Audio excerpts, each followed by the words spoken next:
Good morning from Turkey, guys. This week I am exploring the city of Fethiye with Holiday Extras. Welcome to Fethiye. We are just headed for breakfast and we are going to a really nice local restaurant that uses all sustainable ingredients and locally farmed produce.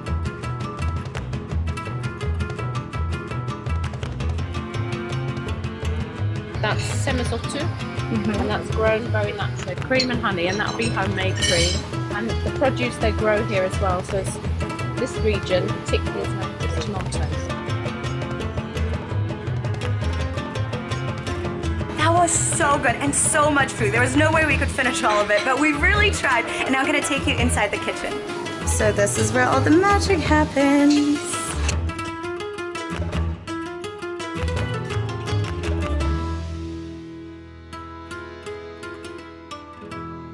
So that was breakfast, and now we've walked around 10 meters, and right in the backyard of the restaurant is this museum of nomadic history and culture. It turns out that the owner of the restaurant is really interested in Turkey's past, how it came to being, so he has collected all these artifacts over the years that he is now sharing with the public. And I'm not traveling alone. I am joined by these two wonderful ladies from Holiday Extras. So this is Abby, and this is Caroline. Yay!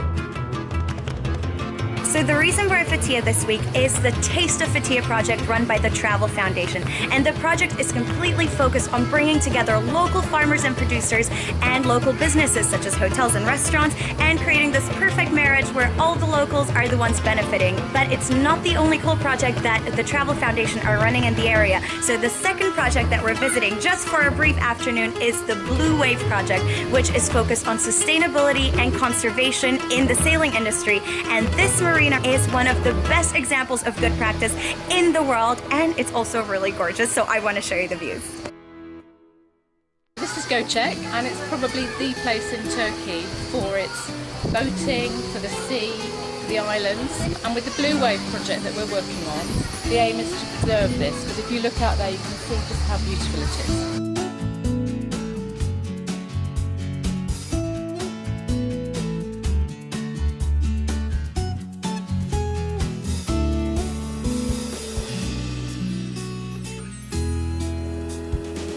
Oh, and in case you're wondering, yes, the flour in my hair is sustainably and locally sourced. I just picked it off the floor. But honestly, sometimes the simplest solutions are the most effective. Give people a recycling bin and they will use it.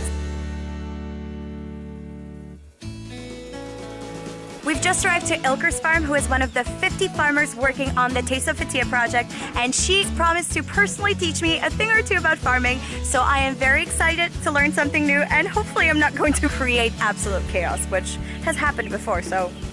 Hiçbir şey yok. Gel şöyle. Yeah? Okay. Yeah. These are really delicious. Here on the farm, Ilker grows everything from tomatoes and aubergines to fresh chilies, which I kind of accidentally tried. Biraz.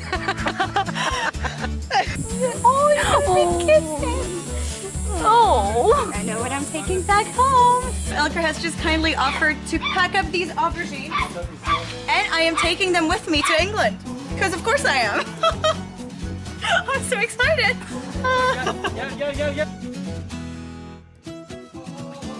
And now we're driving back to a hotel for dinner, but before that, we have decided to make a little pit stop in a place called Kaya Village. This is where the Greek people used to live in the 1920s before they were forced to do a very curious population exchange. So some of the Turkish people living in Greece came here, and the Greeks living in Turkey were forced to go back to their country, even though they were born here in Turkey. And it's quite a fascinating story that actually piqued the interest of some really prominent writers like Louis de Bernier. So you can read his book, Birds Without Wings, which is all about Kaya and its history.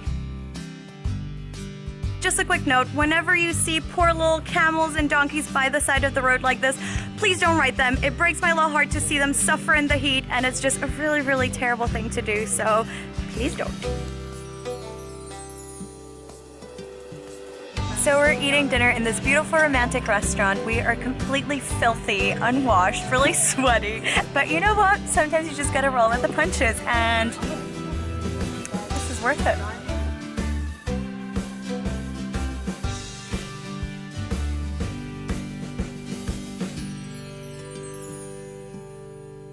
Good morning, guys. Yes, we have just sat down for breakfast and this is what we were presented with.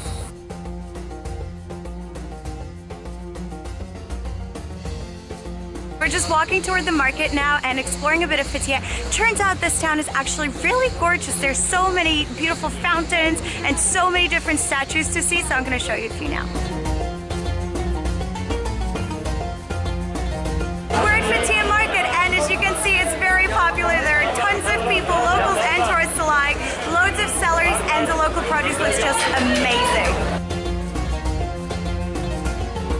If you like sugar or diabetes, this is going to be your new favorite drink. This is the sweetest thing I've had in weeks.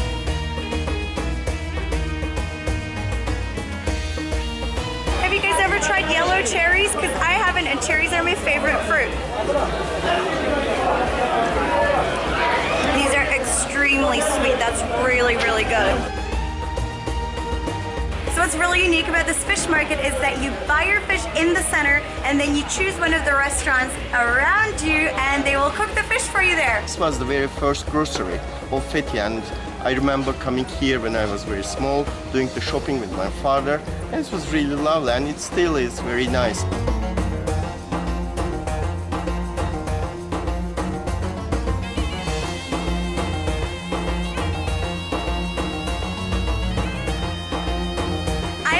Miriam and her own shop, which she has had Yes, for it's my family business, about 38 years. amazing. And these are completely homemade. Yes. And how do you make them? We put inside cornstarch, sugar, water, and lemon. After you can see, some is with chocolate, some is with different nuts. But all the Turkish delight is gluten, dairy, and eggs free. Keeps 6 months in the room temperature. Oh, it's vegan. It's perfect. Thank you. Thank you. Teşekkür ederim. Welcome. Welcome. Tonight we're dining at Mosaic Restaurant and they just brought out the mezes, which look amazing.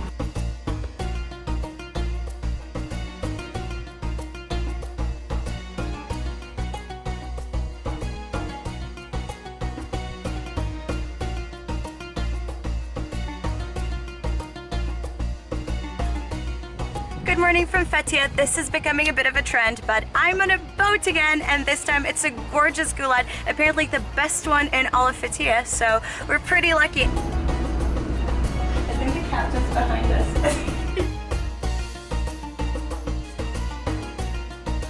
You know, I hate being preachy, but you actually have to come here. This place, Fethiye and the surrounding area, is incredible, and not that many people seem to know about it for whatever reason. And this goes for me as well. I'd never heard about it prior to visiting, but look at the view behind me. We've just stopped for lunch at the Belgica's Beach Club, which is a gorgeous 5-star hotel in the bay, and they have some of the most incredible views of the paragliders landing.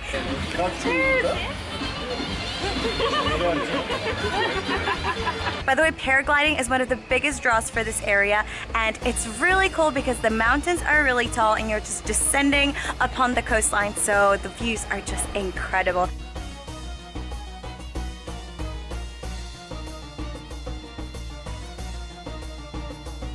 If you have any reservations about coming here, by the way, please don't. It's incredible. There's nothing terrible happening here aside from overeating. The overeating is quite terrible. Look at me, guys! It's my last night in Fethiye and I'm really sad. I had pretty much no expectations coming into this and my mind is just blown, honestly. It's been so incredible. The people I've met along the way, the food I've eaten, the final taste of Fethiye. So sad. Well, I've just landed in the UK a few hours ago. I've driven all the way to my boyfriend's house and I brought him a little present. Now, you may remember when we were at the farm, I took a bag of groceries essentially, and here they are. So this is all the stuff I've brought. Some of it didn't really survive the journey, but most of it did. I kept it in the minibar for 3 days. And now it's going in my face. Well, thank you for watching. If you enjoyed this video, please don't forget to give it a thumbs up and subscribe to my channel and go to the Travel Foundation's website to check out more of their projects because they're all amazing, but this one is the tastiest. It tastes damn good. Yeah. So I'm sure you've heard of BYOB, but have you heard of BYOF? Freak your own fish, this is amazing.